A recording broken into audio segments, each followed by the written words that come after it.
Okay, let's unpack this. Have you ever felt, utterly bogged down by paperwork, regulations, or just that nagging fear of accidentally stepping on some legal landmine when you're just trying to get things done? Oh, absolutely. It's a familiar feeling for many. Well, imagine that feeling multiplied for an entire nation, for businesses, big and small, for innovations just waiting to blossom.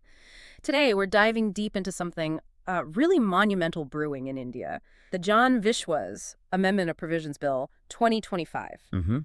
This isn't just tweaking a few laws. It's designed to fundamentally shake up the system, to make life and business, well, dramatically smoother, by fostering a new era of trust. What's truly fascinating here, I think, is the sheer audacity of the ambition. It's a bold philosophical leap, really, Yeah. aiming to foster a governance model rooted deeply in trust, rather than, say, suspicion or punitive measures. Right. But as with any major policy overhaul, it immediately brings a compelling, almost paradoxical question to the forefront for us. In this relentless pursuit of making things easier, could we inadvertently be opening the door to the ease of offending? Uh-huh. Is there a line? Exactly. Is there a line where leniency becomes, well, a loophole? Precisely. That's the delicate tightrope India is walking. Our mission today is to explore the towering promises of this bill, the potential pitfalls, the unintended consequences, perhaps, and ultimately where India is strategically trying to land on this high-stakes balance beam. Mm-hmm. Whether you're an aspiring entrepreneur, a seasoned policy wonk, or just someone who loves understanding the unseen forces shaping our world, this deep dive is crafted specifically for you. So what does this all mean for the future of business, individual accountability, and the very spirit of governance in, one of the world's largest democracies? Let's get into it. Let's do it. So the journey India has been on to streamline its economy is, well, nothing short of remarkable, and this bill seems like a pivotal moment in that trajectory. Yes. The last decade especially has seen this consistent, almost fervent drive to transform India into a global hub for business and innovation. A huge part of that vision has been the mantra of ease of doing business. Can you walk us through some of the major milestones that set the stage for this current, pretty ambitious push? Sure. To really grasp the significance of the Jan Vishwas Bill, we need to connect it to a much bigger picture. A nation actively and, I'd say, aggressively transforming its entire regulatory landscape. Right. Cast your mind back to, say, 2009. India was languishing at a dismal 133rd position in the World Bank's Ease of Doing Business report. Wow, 133rd. Yeah, it was a stark indicator of the bureaucratic hurdles and complexities businesses faced. Now, fast forward a decade to 2019, and India had made an almost unthinkable leap to 63rd place. That's incredible progress. It really is. And it's a testament to monumental, sustained reforms. Think about the introduction of the Goods and Services Tax, the GST, which unified India's previously fragmented indirect tax system, made interstate commerce far smoother. A huge change. Huge. And even before this current bill, there was the prior decriminalization of over 3,400 minor legal provisions, all kind of laying the groundwork for what we're seeing now. Okay, so this isn't coming out of the blue then. We saw the Jan Vishwas Act of 2023 lay some serious groundwork already, right? Changing 183 provisions across 42 central acts, specifically replacing jail time for what were deemed minor offenses with more proportionate monetary penalties. That was a huge step in reducing the immense burden on the judicial system, wasn't it? Indeed. Think of the 2025 bill as the next, maybe even more ambitious chapter, building directly on that foundational work of the 2023 Act. This new bill, announced by Finance Minister Nirmala Sitharaman in the Union budget, pushes the reform agenda even further.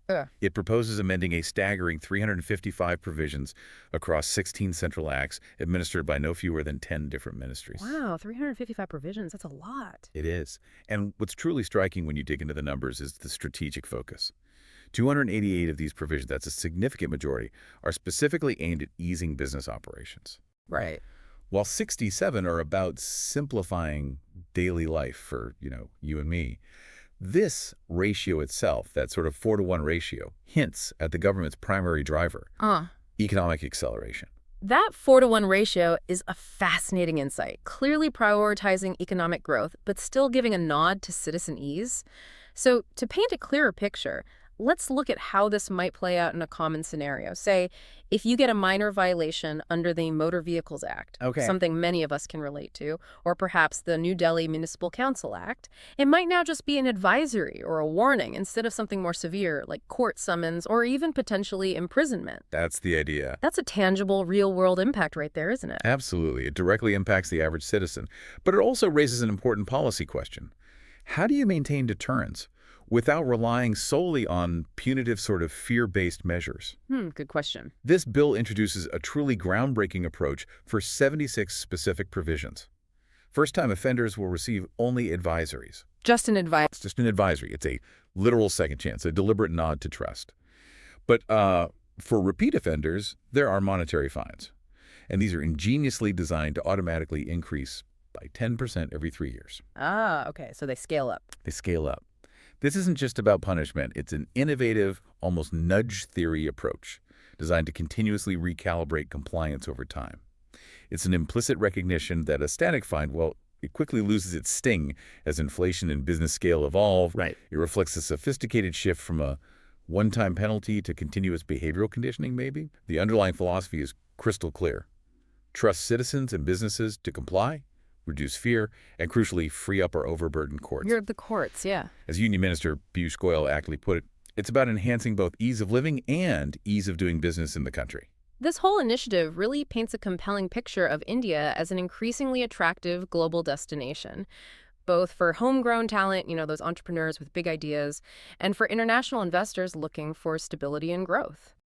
It certainly feels like the government is truly rolling out the red carpet to invite prosperity. Indeed. And look, over the past decade, we've seen a rationalization of over 40,000 compliances. 40,000? That's huge. It's a staggering number. It represents countless bureaucratic hurdles, antiquated rules, unnecessary paperwork, just removed.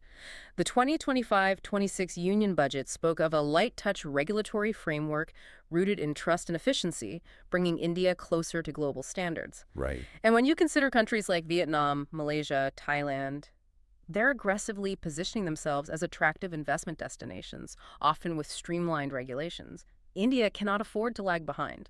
This bill is, in many ways, a direct response to that global competitive landscape. And, a 2022 report highlighted something truly surprising, almost alarming. Over half of India's, 1,536 laws governing businesses contained imprisonment clauses? Yeah, over half. Often for things that, from an outsider's perspective, feel like pretty minor infractions. Can you imagine the chilling effect that has on entrepreneurs, especially the small and medium enterprises, the SMEs, who are the very backbone of our economy? Absolutely. Imagine, Priya, a small business owner in Bangalore who once faced potential jail time for something as simple as a minor labeling error on her products. This kind of environment, it just stifles innovation and risk-taking. This is precisely where the Jan Vishwas Bill steps in. It aims to dramatically change that climate. It seeks to convert many of these criminal offenses into civil penalties. Okay, civil penalties. Which means businesses, like Priya's, can rectify mistakes without facing criminal charges. Instead, these issues are handled as administrative offenses, often with a monetary penalty, freeing up our courts for more serious matters. For instance, late goods and services tax filings, or certain procedural lapses under the Drugs and Cosmetics Act of 1940, which governs, the manufacturing, import, distribution of drugs, could now be treated as administrative offenses, handled by designated authorities rather than clogging up the criminal justice system. So it's not just about shifting penalties from criminal to civil. Are there also proactive structural changes being made to simplify the regulatory environment beyond just decriminalization? Absolutely. Yeah. Beyond just easing the punitive side, there are significant practical reforms designed to inject predictability and efficiency. Take the Customs Act, for example. Deals with duties, tariffs on imported and exported goods. Right. Under the new provisions, provisional assessments will now be finalized within 2 years, with a possible 1-year extension. That might sound technical, but for businesses engaged in international trade, it adds crucial predictability, which is gold, really. Yeah, predictability is huge for business.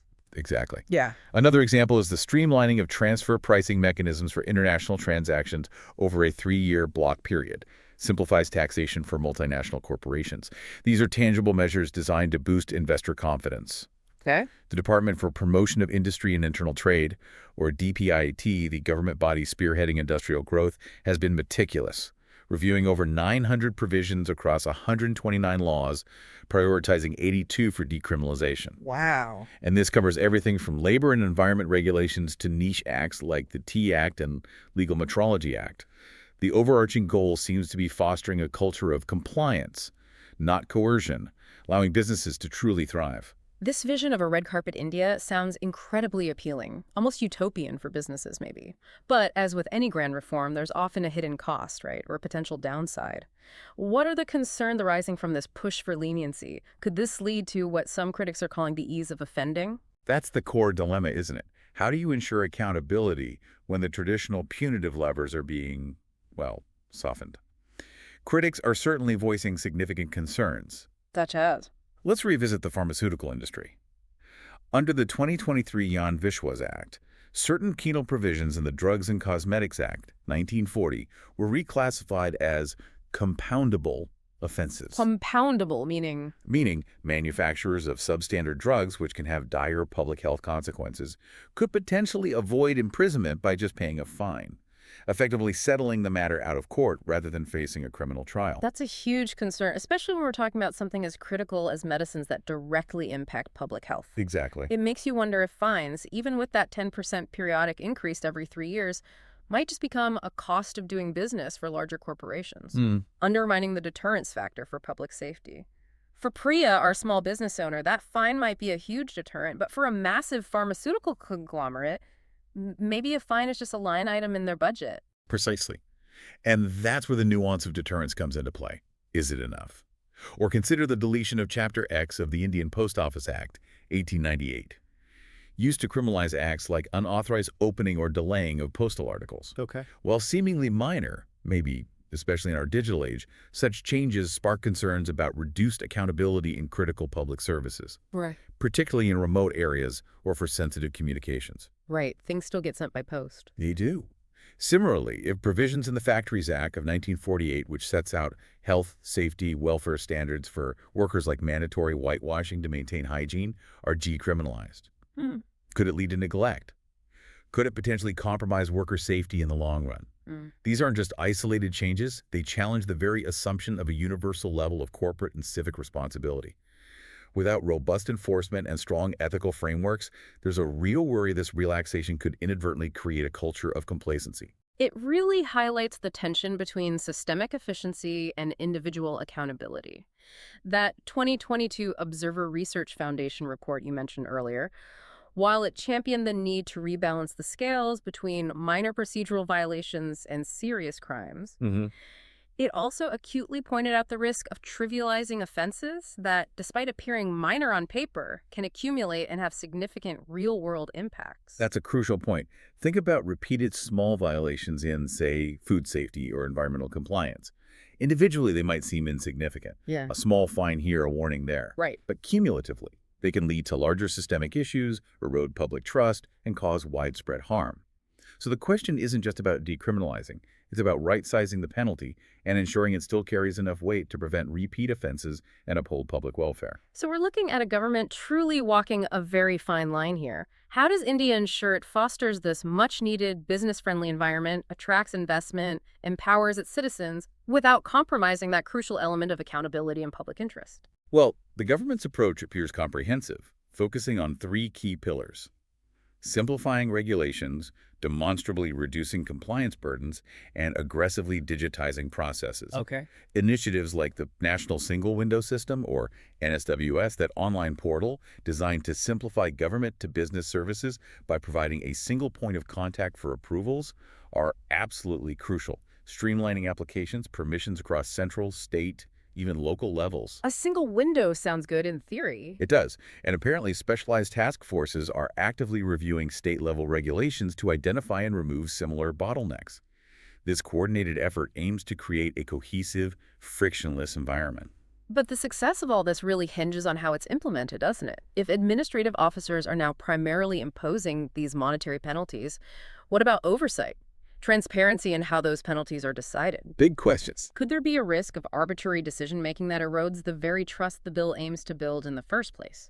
And for Priya, our small business owner, will she feel more secure or simply face a new set of opaque administrative hurdles? That's a critical area for scrutiny, no doubt.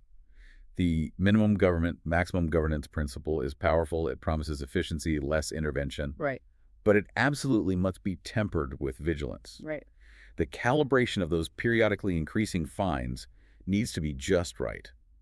Deterrent enough to prevent large corporations from seeing them as just a cost of doing business, but not so prohibitive that they stifle genuine small businesses or accidentally penalize minor slip-ups too severely. A tough balance. Very tough.